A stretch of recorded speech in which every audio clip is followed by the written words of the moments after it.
kenyataannya lebih banyak pria yang bergejala. Gejala utamanya adalah luka di kulit kelamin dan itu tidak nyeri. Aktivitas seksualnya tidak menurun sehingga penularannya tetap berlanjut. Hilang lukanya bukan berarti sembuh. Sifilis itu adalah raja dari penyakit kulit. Parah ya, ibunya nanti kena sifilis, bayinya juga nanti cacat. Saya lanjutkan lagi. Ini HIV bisa sembuh atau tidak?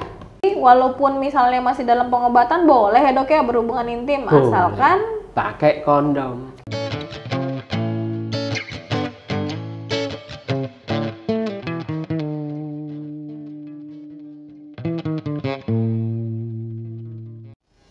Selamat sore Sobat PKBI, Klinik Mitra Keluarga dan juga Kick News. Nah, kembali lagi bersama saya sore ini dengan Nurul di sini dan Dr. Zainul, masih ya dengan Dr. Zainul ya, kemarin kita sudah sekarang lagi yang merupakan Kepala Seksi Pencegahan dan Pengendalian Penyakit Menular dan Zoonosis. Nah ini saya kemarin belum sempat tanya nih tentang zoonosis, ini apa sih dok? Jadi zoonosis itu adalah penyakit hewan yang bisa menularkan ke manusia. Berarti kayak COVID kemarin itu dok ya yang... Nah, COVID kemarin itu kan katanya dulu katanya dari kelelawar, zoonosis. Oh, itu masuk ya dok ya? Nah, tapi begitu menularkan sesama manusia kemarin ya jadinya penyakit menular langsung. Jadi awalnya zoonosis. Memang 70% penyakit baru emerging disease namanya ya. New emerging disease itu 70%-nya adalah penyakit zoonosis dari hewan. Terus kemudian menularkan ke manusia.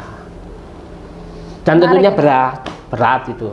Menarik ini. Menarik, bisa dibahas nanti zoonosis. Ya. Cuman sayangnya bukan pembahasan kita hari ini. Ada yang lebih menarik daripada zoonosis. Mudah-mudahan. Karena kemarin kita sudah membahas tentang mitos dan fakta infeksi menular menular seksual. Infeksi menular seksual untuk pria. Nah, yang sekarang saya pengen tahu nih dok, jenis-jenis IMS pada pria dan ciri-cirinya, karena kita baru ngobrol santai dok ya sebelum kita syuting ini nih. Nah kan tadinya saya pikir bahwa gejala pada pria itu justru tidak terlihat dibandingkan dengan perempuan. Ternyata saya salah ya dok ya?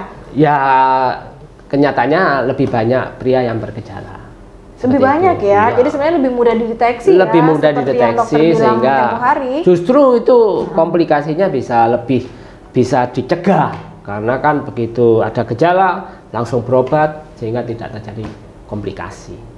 Tapi kalau pada wanita biasanya gejalanya tanpa gejala, jadi kadang-kadang justru lebih tahu komplikasinya dulu. Oh gitu, berarti kita yang lebih lama dok ya. Betul. Jadi kayak apapun penyakitnya, gejalanya keputihan saja. Contohnya itu kok keputihan kok nggak sembuh-sembuh seperti itu kan? Tapi bukan berarti semua keputihan itu adalah penyakit. Nanti saya bahas. Enggak ya. Jadi salah satu gejala kok keputihan ya, enggak spesifik, tidak ada nyeri. Kita harus akui ya, kita datang ke petugas kesehatan, datang ke dokter, itu penyebabnya apa? Yang pertama adalah nyeri itu dulu atau sakit. Yang dideteksi ya. Coba kalau nggak ada nyeri, mungkin ya santai, masih sehat saya. Masih bisa. Tapi kalau nyeri, itu ada sesuatu yang tidak beres di tubuh saya, seperti itu. Begitu. Oleh karena itu, nah kembali ke itu, ciri utama dari penyakit menular seksual pada laki-laki adalah nyeri pada saat. Berarti kuncinya nyeri. Kalau sudah nyeri itu wajib periksa gitu ya. Walaupun itu tidak semua nyeri pada saat buang air kecil itu penyebabnya penyakit menular seksual. Bisa yang lain, tapi lebih baik batu juga nyeri ya. Ya betul, kencing batu ya dok. Iya, nyeri. Nyerinya luar biasa. Nyeri ya. Tetapi kalau penyakit menular seksual itu sebagian besar adalah nyeri. Walaupun ada yang tidak nyeri. Sebagian besar nyeri, yang tidak nyeri ada. Ciri lainnya luka. Luka di daerah. Ada luka di daerah kemaluan dan sekitarnya. Sekitarnya itu misalnya paha gitu dok? Ya, bisa di daerah pubis.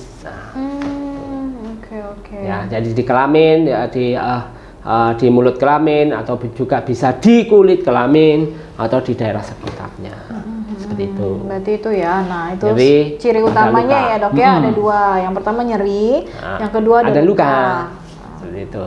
Salah satunya aja udah cukup ya. Salah satunya lebih baik periksa. Ya, iya gitu. betul. Nah, itu kan ciri-cirinya dok. Saya tuh penasaran pengen tahu apa saja sih penyakit menular seksual yang paling sering diderita oleh pria. Ya, penyakit menular seksual ya. Nah, sekarang kita sebelum ke arah sana, penyakit menular seksual itu apa dulu? Penyakit menular seksual apa dulu? Penyakit yang ditularkan adalah penyakit yang bisa ditularkan lewat hubungan seksual. Bisa, berarti tapi tidak selalu, gitu dong? Bisa, ya betul. Bisa, tapi tidak selalu. Contoh ya, HIV termasuk penyakit menular seksual atau tidak? Iya, karena bisa ditularkan lewat hubungan seksual. Tetapi lewat suntikan bisa, betul. transfusi bisa. Seperti yang tempo hari kita bicarakan dok ya, makanya jangan ngedrak. Jangan menggunakan alat jarum suntik. Ya, betul. Ya. Nah, penyakit yang banyak terjadi, kita ngomong sebenarnya penyakit menular seksual itu banyak. Tapi yang banyak terjadi di masyarakat nomor satu pada pria ya. Nomor satu adalah gonoro, gonoro. Penyebabnya adalah bakteri Neisseria gonoro. Ya, kalau orang awam kencing nanah katanya. Jadi kencingnya itu ada nanah sedikit, nanahnya. Ya, dan itu nyeri sekali. Ya, nah, oleh karena itu orang kalau terinfeksi GO malah cepat berobat. Gitu ya, cepat berobat karena apa? Nyeri. Tapi apakah harus ditunggu sampai ada nanahnya dulu dok? Ya masalahnya kalau itu kalau udah ada nanahnya itu udah parah dok ya? Lah iya, sudah muncul gejala. Persoalannya kan kalau belum muncul gejala kan orang nggak ini. Iya. Maksudnya nggak serta merta nyeri langsung keluar nanah gitu, nggak kan ya dok ya? Nyeri dulu, kemudian ada waktunya baru. Betul sekali. Jadi nyeri dulu karena di situ ada luka, baru kemudian ada nanah. Nah, itu secara awam. Yang kedua yang banyak lagi, yang kedua adalah sifilis. Sifilis itu kalau bahasa awam itu raja singa, ya. Namanya keren dok. Raja singa. Saya sampai sekarang tidak mendapatkan literatur dari mana. Kenapa pilihan nama itu, seperti itu ya. Mungkin nanti saya akan teliti itu dok. Ya itu lebih menarik kelihatannya, tapi disebut raja singa ya. Nah itu ciri gejala utamanya adalah luka di kulit kelamin, dan itu tidak nyeri.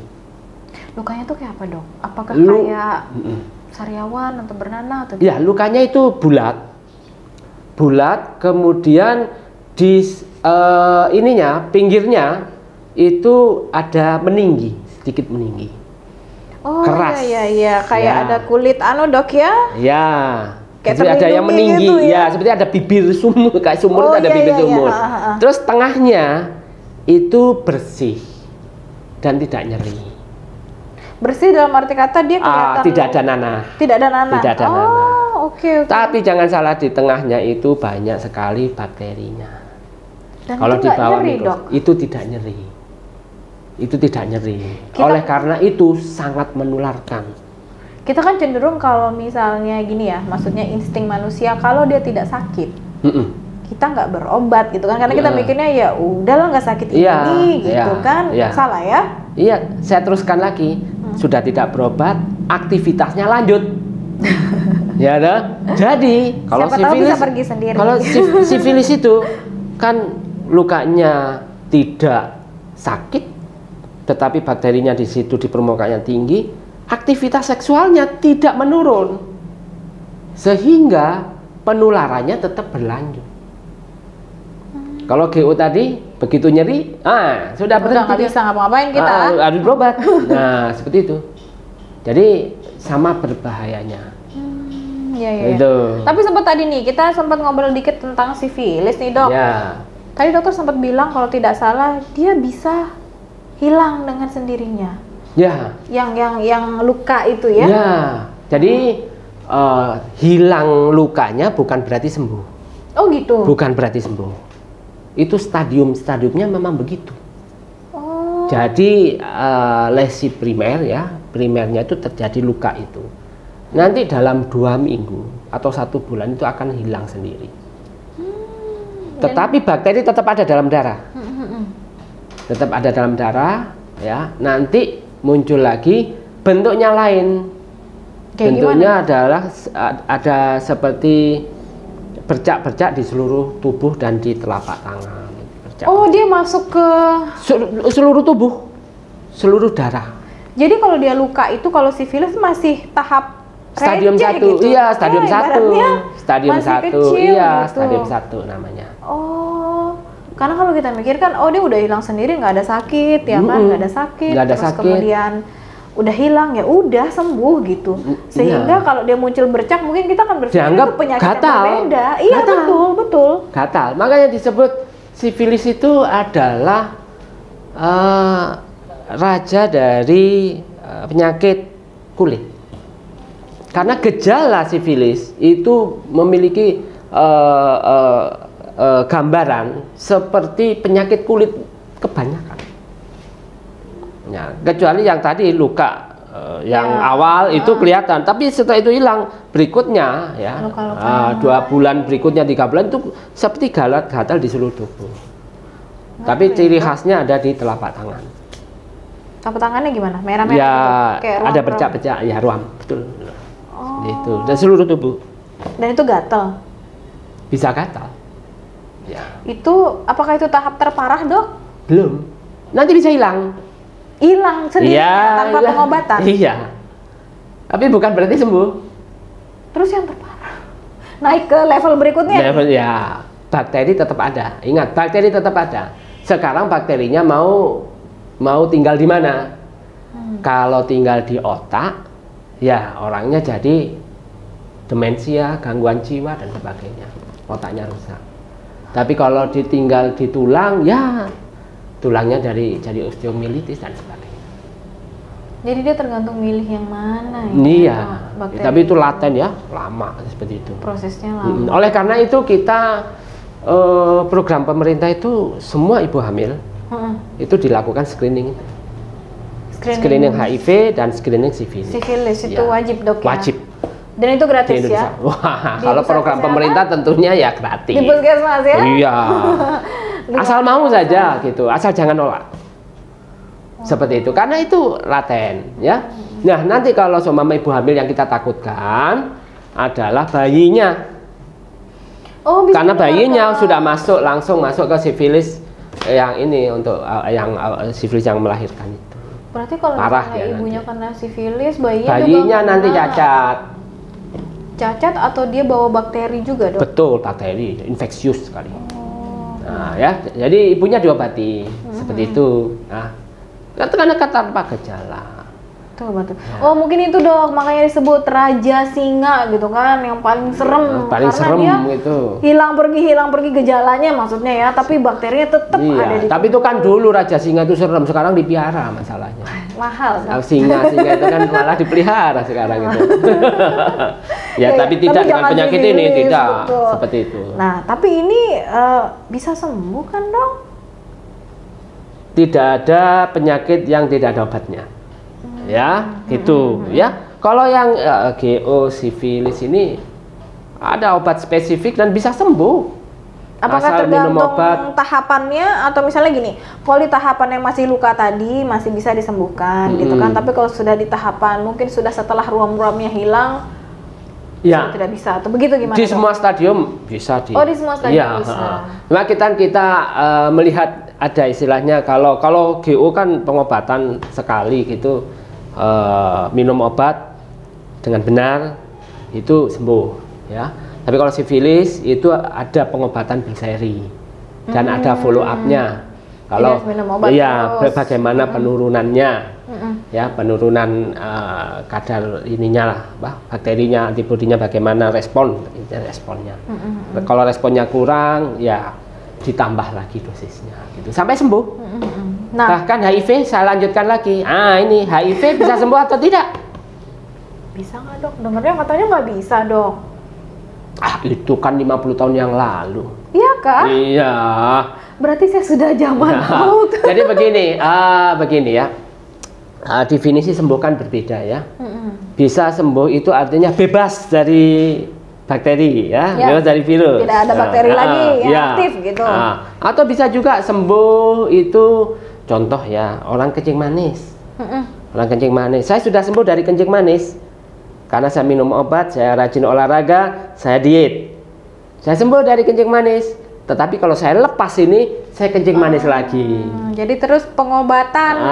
HIV juga begitu. Selama masih meminum Selama masih minum obat, maka virusnya ditekan. Ya, tekan sekali tidak bisa berkembang. Tapi tetap ada dalam tubuh dok. Tetap ada dalam tubuh. Tapi usia harapan aktif. hidup sama. Alhamdulillah dok ya. Jadi ada obatnya.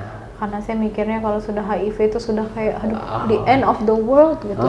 Ya, itu dulu masih 30 tahun yang lalu. Dan itu gratis loh. Gratis ya? Ya walaupun gratis ya jangan sampai teman-teman beresiko untuk ini HIV. Tapi kalau seumpama ada saudara kita yang positif HIV ya, itu ada obatnya. Pemerintah menyediakan gratis seumur hidup. Wow. Seumur hidup.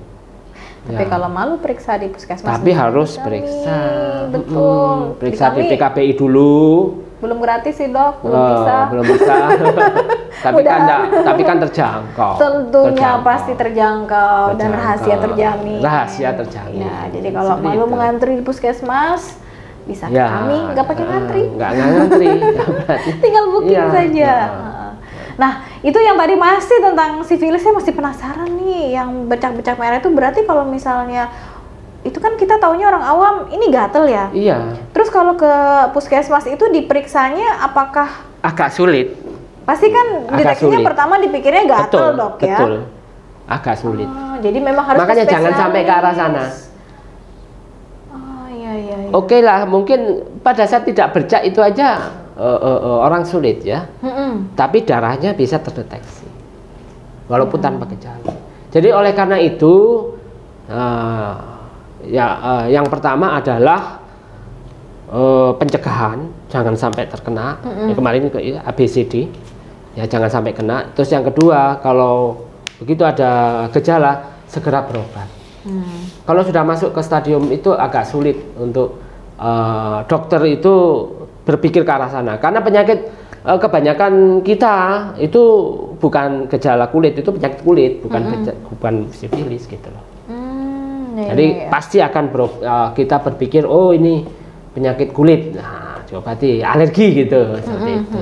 Ya, lebih baik jangan sampai ke stadium itu. Ya. Stadium luka itu segera berobat. Ya, kalau udah jelas dia di kelamin berarti harus kita cek. Atau mungkin ada teman-teman yang merasa beresiko, perilakunya dulu atau sekarang masih beresiko, rutin periksa.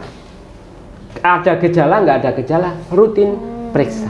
Perilaku beresiko itu termasuk berganti-ganti pasangan, ganti-ganti pasangan misalnya atau tidak menggunakan berganti-ganti pasangan tanpa pengaman. Tanpa pengaman ya, yang C itu. Yang C. Condom. Nah, itu. Nah, ini lanjut. Penasaran, apa sih penyebab utama infeksi pada kelamin pria? Kalau perempuan kan reservoir katanya dokter ya. Ya. Kami penampung.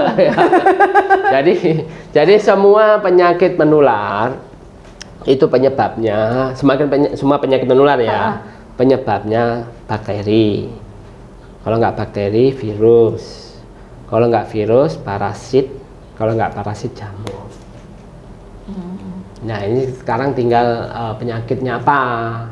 Kalau GO, Neisseria gonorrhoeae, sifilis, Neisseria gonorrhoeae, penyakitnya bakteri penyebabnya. Apakah selalu penyebabnya itu dari ya selain tadi ya dokter bilang hubungan seksual, kemudian penggunaan jarum suntik, apakah mungkin dari hal-hal lain yang bisa menjadi penyebabnya? Contoh. Gaya hidup.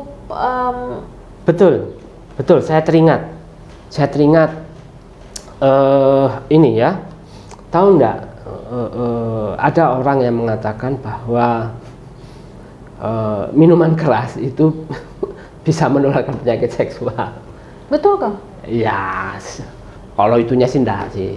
Secara tidak langsung, narkoba, ya, bukan penyakit, bukan minuman keras ya, narkoba. Salah saya, bukan narkoba. Narkoba itu ada seorang ahli itu, narkoba itu bisa menyebabkan penularan penyakit seksual, walaupun tidak lewat suntik. Walaupun tidak lewat suntik? Walaupun tidak suntik. Kalau suntik layak kan? Iya. Kenapa? Pada saat menggunakan ini narkoba, dia fly. Kalau pada saat fly itu gairah seksual meningkat. Dan sudah nggak mikir apa-apa. Boro-boro nggak mikiran si C itu ya. Udah hantam. Nah, jadi pintu masuknya lewat narkoba. Ya, jadi kalau ditanya lewat mana, ya secara tidak langsung. Kalau semua saya lewatnya hubungan seksual. Semuanya ya. Tapi ke arah sananya lewat mana? Perilaku seksual.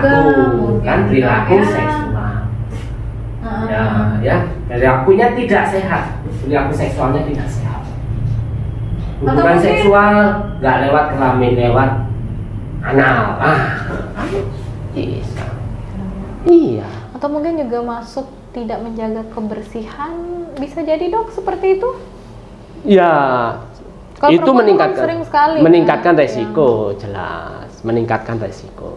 Tapi begini, ya kembali ke ABCD. Kalau be faithful, kalau setia sama pasangan, dari mana itu bakteri bisa lewat ke situ?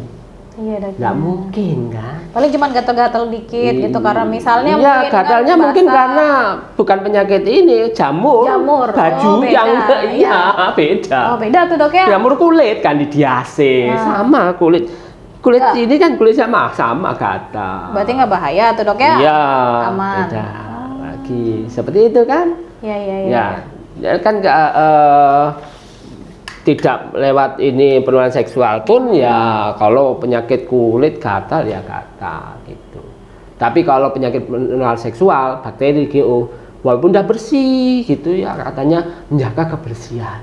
Persoalannya adalah ya, reservoir bakteri itu koloninya jauh di dalam sana. Bagaimana kita bisa membersihkan? Iya. Gitu ya, bagaimana tidak bisa kita jauh di dalam sana. Seperti itu.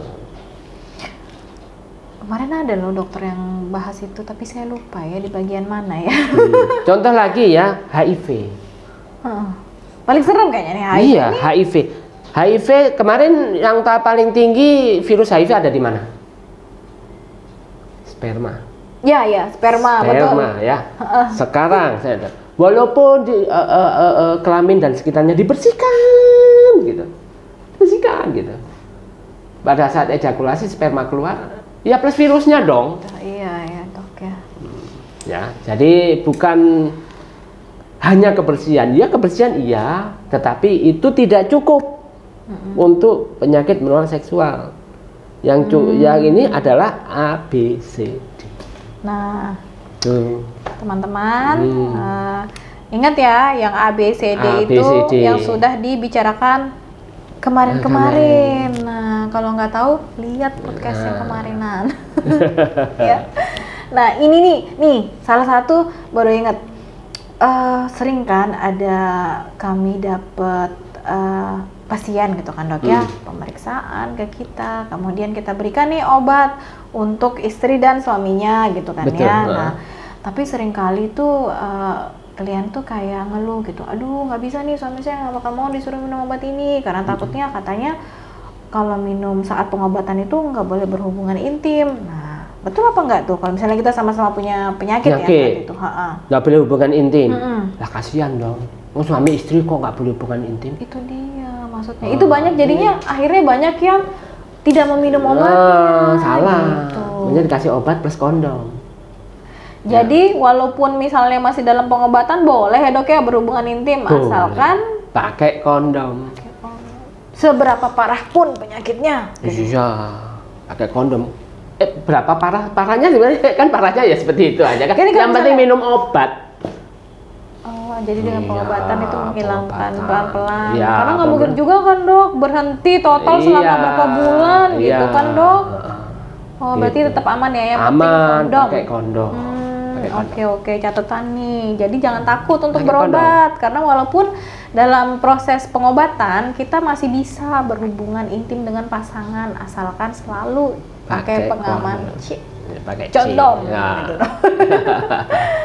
Nah, tadi sudah ya, pasti bisa sembuh ya dok ya? Insya Allah sembuh. Insya Allah sembuh. Ya? Insya Allah itu kan kepastian soal itu. Oh, sembuh seperti yang dokter bilang tadi bahwa bakterinya ada yang memang sembuh total, bakterinya mati ibaratnya ya kan, karena kita awam itu kan taunya kalau sembuh total itu bakterinya mati. Dok. Tapi ada yang ibaratnya dinonaktifkan bakterinya. Ya, kayak HIV itu dinonaktifkan. Tapi kalau yang lain insya Allah sembuh. Insya Allah sembuh ya. GO, sifilis insya Allah sembuh. Jika pengobatannya sesuai. Ya, jadi cara minum obatnya, jadwalnya, dosisnya, lamanya. Jadi harus sesuai dengan petunjuk dokter. Gitu. Dokter spesialis. Ya. Yang sudah ternama. Karena banyak juga, sudah nggak sakit. Nah, ya, disimpan aja nanti kalau sakit lagi disimpan saya. Salah itu dok ya? Salah. Dan itu sangat berbahaya. Karena menyebabkan resistensi bakteri terhadap obat itu. Jadi kalau misalnya besok berobat lagi dia harus diberikan obat yang dosisnya lebih bisa dosisnya lebih atau pindah obat yang lebih mahal. Wow. Gitu. Jadi harus sampai selesai sehingga memang benar-benar bakterinya itu mati. Nah, jangan coba-coba makanya kalau minum obat langsung dituntaskan sampai habis ya dok ya, walaupun sudah tidak ada gejala sakit. Betul. Oke. Nah, ini nih kayaknya nih penting. Bagaimana sih cara kita mengetahui seorang terjangkit penyakit menular seksual jika ciri-cirinya tidak nampak? Kita ingin mengetahui screening. Satu-satunya jalan adalah screening. Penting itu dok ya? Penting. Screening. Jadi screening itu adalah pemeriksaan kesehatan sebelum muncul gejala. Ya. Nah, siapakah yang di screening itu? Yang terutama yang dilakukan screening itu adalah populasi-populasi yang beresiko. Beresiko tadi yang gaya hidupnya tadi dok. Gaya hidupnya kalau kita tahu gaya hidup kita itu beresiko, screeninglah kita ya secara rutin. Jadi kita bikin checklist sendiri ya, seperti apakah itu. kita ganti-ganti pasangan atau kita narkoba. Betul. Terus yang kedua adalah populasi yang memang sudah ditentukan untuk dilakukan screening. Contohnya ibu hamil dan sebagainya. Seperti itu. Jadi tapi yang lebih bagus adalah hindari perilaku beresiko. Seperti itu ya. Jadi tidak ada jalan lain, hanya screening. Dan screening itu biasanya baiknya dilakukan berapa bulan sekali dok? Kayak misalnya kita nih kalau perempuan kan untuk mendeteksi kanker rahim gitu ya, pap smear itu kan kita 1 tahun sekali sudah cukup. Kalau di atas umur 40 tahun. Kalau di bawah? Kalau 40 tahun itu nggak perlu setahun sekali. Nggak perlu setahun sekali? Nggak perlu. Kalau di atas 50 tahun setahun sekali. Kalau yang di bawah 40 tahun? Di bawah 40 tahun itu cukup 5 tahun. Serius dok? Atau mungkin karena dia sudah divaksin ya dok ya? Beda lagi.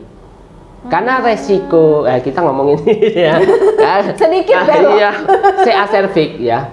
Jadi resiko CA cervix itu baru meningkat setelah di atas 50 tahun. Gitu. Nah balik ke HIV nih, soalnya pernah ada kasus, sekarang dia diperiksa negatif. Betul. Ya kan? 3 bulan lagi dia diperiksa positif. Nah, saya udah sempat dengar tim medis berbicara bahwa ada kayak semacam jendela waktu apa gitu dok? Iya, window period. Apa itu dok? Begini, jadi window period adalah pada saat penularan, jadi virus masuk ke tubuh kita, virus masuk ke tubuh kita. Lah yang kita periksa kalau HIV itu bukan virusnya, tapi kalau yang diperiksa virusnya itu pakai PCR, itu mahal. Tidak cocok untuk screening. Tetapi yang kita periksa adalah antibody. Oke. Nah, ya. Nah, antibodi itu baru muncul dan terdeteksi oleh alat kita itu 3 bulan. Oh. 3 bulan setelah virus masuk. Ya, jadi kalau virus masuk ini diperiksa bulan depannya masih negatif karena kita hanya pakai antibodi. Nah, dia baru terdetek pada saat bulan ketiga atau 3 bulan. Itu namanya window period ini namanya. Virus sudah ada di tubuh, tetapi secara laboratorium screening dia negatif. Window period. Ya, itu. Oh, iya. Karena memang pasti kita anjurkan untuk balik lagi. Periksa 3 bulan. Setiap kalau HIV tadi ya berapa kali jarak ini screening? Kalau HIV 3 bulan sekali. 3 bulan sekali. 3 bulan sekali. Kalau kita merasa beresiko 3 bulan sekali. Jadi walaupun sekarang 3 bulan positif, negatif, jangan senang dulu gitu kan ya. Siapa tahu itu periode jendela itu nih. Ya, nah 3 bulan kemudian periksa. Kalau masih positif, kalau masih negatif, kalau masih negatif, aman. Dalam 3 bulan dengan syarat dalam 3 bulan itu tidak melakukan perilaku seksual yang tidak aman. Oh, iya kan? Aman berarti. Aman. Lah kalau selama menunggu ini kita masih beresiko berperilaku beresiko, ya mundur lagi dong. Oh iya, betul. Jadi selama ini, kembali lagi selama 3 bulan kalau memang ada rekan-rekan yang berperilaku resiko, terus kemudian berhenti dan ingin mengetahui bahwa di tubuhnya itu ada virus atau tidak, kan periksa negatif nunggu 3 bulan. Nah, selama 3 bulan ini kalau berhubungan suami istri harus pakai kondom supaya aman. Sampai 3 bulan ini kita memastikan dalam 3 bulan ini negatif, baru kita benar-benar tidak mengandung. Seru sekali nih dapat ilmu baru tentang IMS pada pria ya. Jadi bapak-bapak atau abang-abang, mas-mas dan kakak-kakak laki-laki semuanya lebih mudah dideteksi IMS ini pada pria ya. Jadi ayolah cek-cek gitu kan, screening itu lebih penting, lebih ini ya, biar lebih aman untuk semua kan dok ya. Nah, kalau takut, tadi kan ada tuh di puskesmas gratis, memang kan? Gratis. Tapi kalau misalnya takut, khawatir identitasnya diketahui, bisa ke kami, Klinik Mitra Keluarga. Iya, betul. Yang mana kami sudah bertahun-tahun, concern di kesehatan reproduksi. Seperti itu. Nah, dok, ada yang mau disampaikan nggak nih? Pesan-pesan untuk para pria di luar sana. Ya, ini pesan untuk kita semua ya. Jadi penyakit menular seksual ini implikasinya, efeknya bukan hanya kesehatan, ya. Jadi efeknya di luar kesehatan juga. Kalau kita sudah berkeluarga, tentunya ini akan memiliki efek pada keluarga juga, ya. Mungkin memiliki efek pada ekonomi dan sebagainya, karena pengobatan infeksi menular seksual itu ada beberapa itu yang membutuhkan pengobatan yang panjang, biaya yang mahal, seperti itu. Relatif antibiotik lebih mahal daripada batu pilek seperti itu ya. Jadi belum lagi produktivitas. Produktivitas kita mungkin pengobatan pemerintah menyediakan, kalau ke puskesmas menyediakan gratis, tapi ingat produktivitas. Jadi penyakit menular seksual itu implikasinya itu sampai keluar dari kesehatan. Oleh karena itu kita jaga diri kita jaga pasangan kita jaga keluarga kita. Ya, kalau semama bapak-bapak, ibu-ibu yang sudah memiliki anak-anak yang remaja, kita jaga anak-anak kita. Ya, jangan sampai melakukan perilaku seksual yang beresiko. Intinya adalah jangan melakukan perilaku beresiko. Penyakit menular seksual itu mudah sekali penanganannya, sangat mudah. Yaitu jangan melakukan perilaku seksual beresiko. Ya, dicatat ya, jangan melakukan perilaku seksual beresiko. Itu sebenarnya kata kuncinya ya, Dok ya? Nah, itu saja untuk sore ini ya, bersama dengan Dr. Zainul. Mudah-mudahan kita bisa ketemu lagi, Dok ya, di kesempatan lainnya. Itu saja dari kami. Assalamualaikum warahmatullahi wabarakatuh. Selamat sore semuanya dan bye.